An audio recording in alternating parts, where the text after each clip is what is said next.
আসসালামু আলাইকুম সবাইকে ওয়েলকাম করছি যুবরাজ খান আবির। আশা করি সবাই বেশ ভালো আছেন। ব্রাজিল অনূর্ধ্ব 17 দলের পারফরমেন্স দেখে আসলে সত্যি কথা বলতে আমি মুগ্ধ। গত রাত 3টা বাজে বাংলাদেশ টাইম, রাত 3টা বাজে ব্রাজিল অনূর্ধ্ব 17 দল ফার্স্ট সেমিফাইনাল খেললো। আহ, সেটা হচ্ছে চিলির এগনেস্টে, এবং চিলির এগনেস্টে ব্রাজিলের জয়টা প্রত্যাশাই ছিল এবং সেই জয়টা ব্রাজিল কিন্তু কাঙ্ক্ষিত জয়টা পেয়ে গেছে। এবং ব্রাজিল ফাইনালেও চলে গেছে, যেহেতু ডিফেন্ডিং চ্যাম্পিয়ন ব্রাজিল, এবং তারা কিন্তু অলরেডি ফাইনালে পৌঁছে গেছে চিলিকে 1-0 গোল হারায়া। গোলটা 1-0, কিন্তু এই ম্যাচের মহত্বটা কত অসাধারণ ছিল। ব্রাজিলের বর্তমান যে মেন টিমটা, তাদের পারফরমেন্স তোমাকে রেগুলার কেউ হতাশ করতেছে, কিন্তু বর্তমান যে এজ লেভেলের যে টিমটা, কিছুদিন আগে অনন্ত 20 দলটা কোপা আমেরিকা জিতলো, আবার ডিফেন্ডিং চ্যাম্পিয়ন অনন্ত 17 দলও কোপা আমেরিকার ফাইনালে চলে গেছে। এবং চিলির এগনেস্টে যারা যে পারফরমেন্স করছে, এই তরুণ যে পারফরমেন্স করছে, মাথাটা আপনার হ্যাং করতে বাধ্য হবে।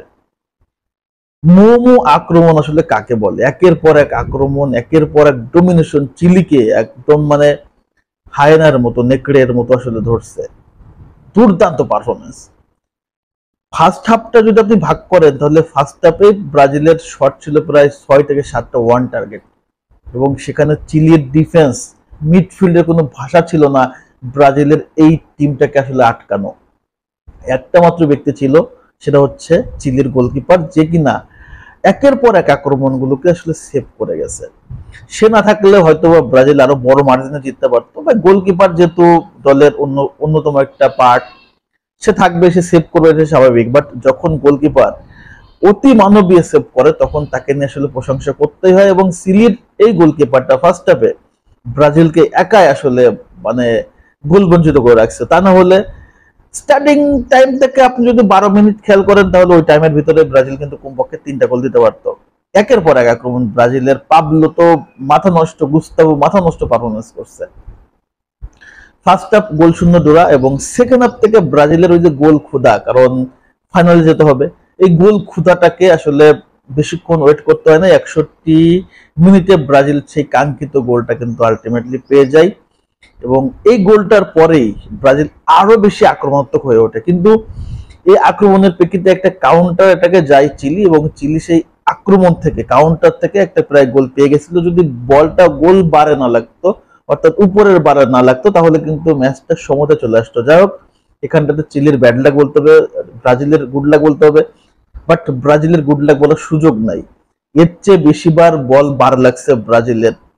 ব্রাজিলের বল ভালো রাখছে, ব্রাজিলের বল গোলকিপার সেভ করছে, সবকিছু মিলে যদি দেখেন, তাহলে এই ম্যাচটাতে টোটাল ব্রাজিল যেভাবে ডোমিনেট করছে, আক্রমণ করছে, সেখানে 1-0 গোলে জয়টা হয়তো মানানসই না। বাট এই ম্যাচটাতে আসলে সুপার ডোমিনেশন ছিল ব্রাজিল টিমের। এখানে আসলে অকপট আপনি স্বীকার করতে বাধ্য হবেন। এই টিমটা আসলে ব্রাজিলের এই অনূর্ধ্ব 17 দলটা আসলে ডে বাই ডে আসলে তারা ইনক্রিজ করছে। প্রথম ম্যাচটা যখন তারা খেলছে উরুগুয়ের সাথে, ড্র করছে, এরপর থেকে একটা ম্যাচও হারে নাই, প্রত্যেকটা ম্যাচ ডোমিনেট করে জিতছে। এবং আজকের ম্যাচটা ছিল মাস্ট উইন ম্যাচ, এবং সেটা চিলির এগনেস্টে সেমিফাইনাল খেলা, এবং সেটাও কিন্তু তারা 1-0 গোলে জিতে অলরেডি তারা ফাইনালে চলে গেছে। এবং তাদের ফাইনালের প্রতিপক্ষ হচ্ছে কলম্বিয়া। সেটা ফাইনালটা পরে এটা নিয়ে আলোচনা করা যাবে। বাট এই মুহূর্তে ব্রাজিল তাদের সবচেয়ে সেরা পারফরমেন্স করে কিন্তু আলটিমেটলি ফাইনালটা নিশ্চিত করে ফেললো। যারা যারা খেলা দেখছেন অবশ্যই কমেন্টস করে জানাই দিবেন। বাট যারা দেখেন নাই, তারা সত্যি কথা বলতে ব্রাজিলের অনূর্ধ্ব 17 দলের এই যে একটা ডোমিনেশন পারফরমেন্স, একটা চমৎকার মাস্টার ক্লাস পারফরমেন্সটা আপনারা মিস করে গেছেন। সো এটুকুই আমার আলোচনা ছিল। ব্রাজিলের আগামী দিনের ভবিষ্যৎটা আমার কাছে মনে হচ্ছে খুব সুন্দর। যেভাবে আসলে ব্রাজিলের কি বলে ইয়াং ট্যালেন্টরা পারফরমেন্স করতেছে, অনূর্ধ্ব 17 অনূর্ধ্ব 20রা, আগামী দিনে ব্রাজিলের নেতৃত্ব তারাই তো দিবে। সো আশা করতেছি যে ব্রাজিলের নেতৃত্ব তারা দিলে ব্রাজিল আসলে খুব চমৎকার লেভেলের বিশ্ব ফুটবলে রাজত্ব করবে, কোনো সন্দেহ নাই। ব্রাজিলের হারানোর ঐতিহ্য আবার ফেরত আসবে এই তরুণদের হাত ধরে। এটা হচ্ছে আমার আলোচনা। আপনাদের মতামত অবশ্যই কমেন্টস করে জানিয়ে দেবেন। তো সবাইকে আবারও ধন্যবাদ জানাচ্ছি। সবাই ভালো থাকেন, সুস্থ থাকেন। আল্লাহ হাফেজ। আসসালামু আলাইকুম।